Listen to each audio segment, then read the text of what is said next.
Here is something sad about the internet. Actually, up to a certain point, human communication was about exchanging knowledge. The thing is,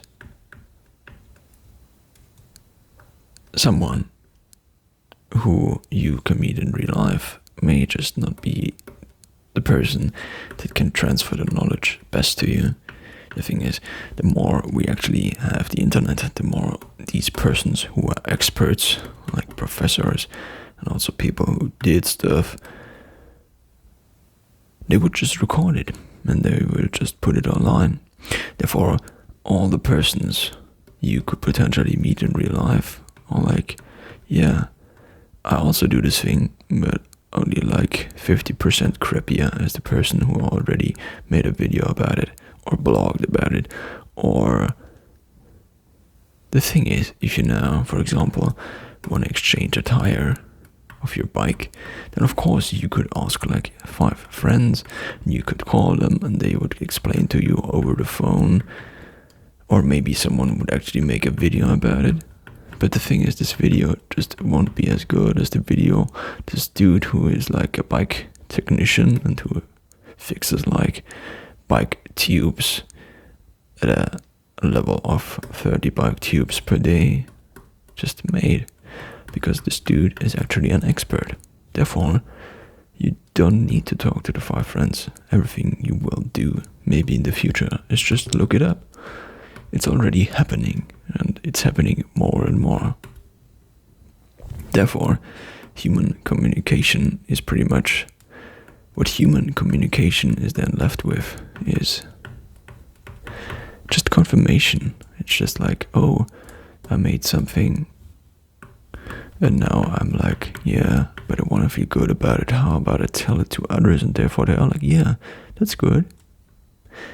And so the knowledge exchanging part of human communication will be kind of outsourced to the internet more and more and more and more. I mean, it's actually happening already. If you want to study something, then just look it up, or just order a book, or just book a session online, and there are interactive programs you could probably learn maths with better than someone who could actually tell you the thing, or someone who you actually could meet in reality. They could tell you the thing in reality and explain questions in reality. Because let's face it, all these people just need a certain wage, and the best math scientist in the world just doesn't have the time to answer the same questions like 6,000 times in their lifetime. Therefore, why not just record it one time and then put it up, and that's the best explanation for a specific problem that exists right now, until somebody else makes a better explanation, and then you can just put it up and you will help even more people. But human communication will not be about, oh, what about this new thing? And it would just be about like, oh, I read this article and therefore I'm excited about the new watch. And the other dude is like, yeah, I also have this watch, which is really nice.